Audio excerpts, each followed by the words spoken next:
سلام عرض کردم. کوچیک شما موشکافم.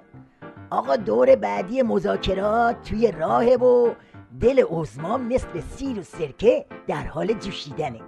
حالا تو این بحبوه گله از پاسدار بسیجی های ترمز بریده ولایت اسم خودشونو گذاشتن دکتر و استاد دانشگاه. بعد دور هم جمع شدن و برای زدن پنبه توافق ژنو یه همایش ترتیب دادن. همایشی به نام دلواپسین. حالا دلواپس چی؟ عرض میکنم خدمتتون. هدف آمریکایی ها خشک کردن درخت هسته‌ای ایران است.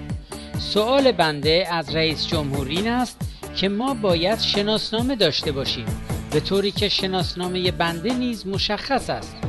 آیا موافقان توافق ژنو هم شناسنامه دارند؟ دولت به دنبال آن است که مشکلات را با تعامل حل کند و با کدخدا صحبت کند. اینها به دنبال حراج گذاشتن آرمانهای امام هستند. حکایت همونه که به ده راش نمیدادن سراغ کدخدا رو میگیره. حالا این وسط حراجی آرزوهای تاریخ در رفته امامش پیله کرده به تک زنگ شیخ فری به کدخدا. از اون طرف شیخ فری که فهمید دلواپسان نظام دور هم جمع شدن معطل نکرد و یه عده دیگه رو به اسم اساتید نمونه دور خودش جمع کرد تا یه توفکی برای دلواپسان نظام سرو کنه. اون چه من میفهمم در این کشور، ما با دنیا راه تقابل نمیتونه راه موفقی باشه. من از اول گفتم راه این دولت راه تعامل با دنیاست، تعامل سازنده. تا میگیم تعامل سازنده یه عجب میخواید بسازید با دنیا؟ نه خیر، میخوایم بجنگیم، خنجر میخوایم بکشیم. یواش بابا حاجی بنفشه، تو نرو. بالاخره تو اهل نرمش و اعتدالی یا تو کار تندرویی و افراطی؟ اون چه من میفهمم تندروی و افراط به ما لطمه زده. راست چپ فرق نمیکنه، من کاری به جناح ندارم. تندروی و افراط نفعی برای این مملکت و این کشور نداشته. ما باید مسیر اعتدال، مسیر عقلانیت، فضای آرام، فضای بحث. درست در زمانی که شیخ فری داشت زهر رو تو گیلاس عقلانیت میریخت و با روزه بنفشش رو به دلواپسان دل خالی کرد، همون یارو قدوسی این بار تو استبل مجلس یقه شیخ فری رو چسبید و خیز برداشت که گیلیم از زیر پای حسن کلیدساز بکشه.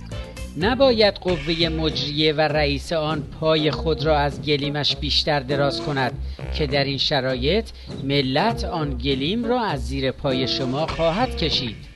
دنب کوسه که همین شیخ حسن فریدون روحانی باشه به فرموده پدرخوانده‌اش پا رو گذاشت رو پدال تو سری زدن و رو به دلواپسا گفت جمع کنید کاسه کمچتونو، وسط این تحریما گلیممون کجا بود که شما بخواین بکشید؟ این دولت معتقد هست در این کشور تحریم ظلم بزرگ برای ملت ایرانه. حالا ای کسی خوشش میاد از تحریم بیاد استدلال بکنه، بگه دلیلش. ما میگیم تحریم یعنی اینکه شما اگر جنسی میخوای صادر کنی نمیتونی، حتی اگر وسایل آزمایشگاهی میخوای صادر کنی نمیتونی، میخوای وارد کنی یا نمیتونی یا باید به چند برابر قیمت یا لا حداقل به درصدی بالا از قیمت وارد کنی. اینجا نقطه‌ای بود که بنده موشکاف دوچار سوال شدم. حالا چرا دوچار سوال شدم؟ چون هم شیخ فری هم جماعت دلواپس جفتشون میگن مذاکره. اینها ببینید پاسدار کوثری که از اون کله خرای پیشونی سیاست چجوری واسه مذاکره له له میزنه.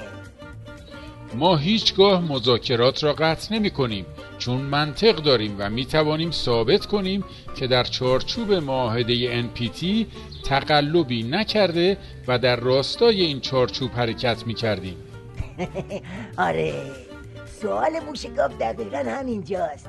آقا اینا که جفتشون با مذاکره موافقن، پس دعوا سر چیه؟ پاسخ موشگافو 2 نفر دادن، یکی پاسدار کشکی، یکی همون قدوسی دلواپس.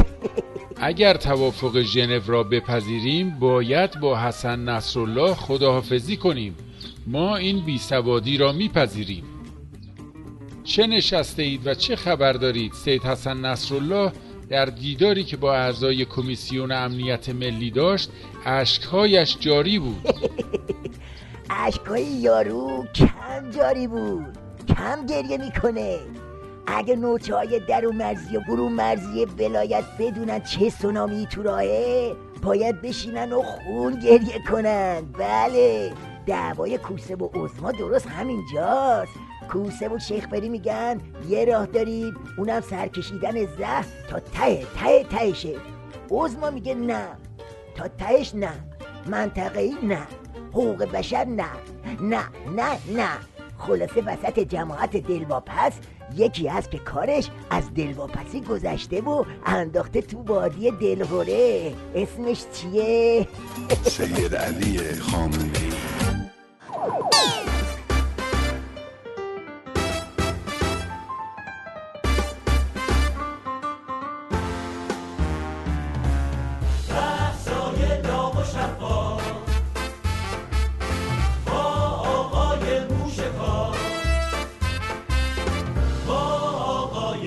Chicago.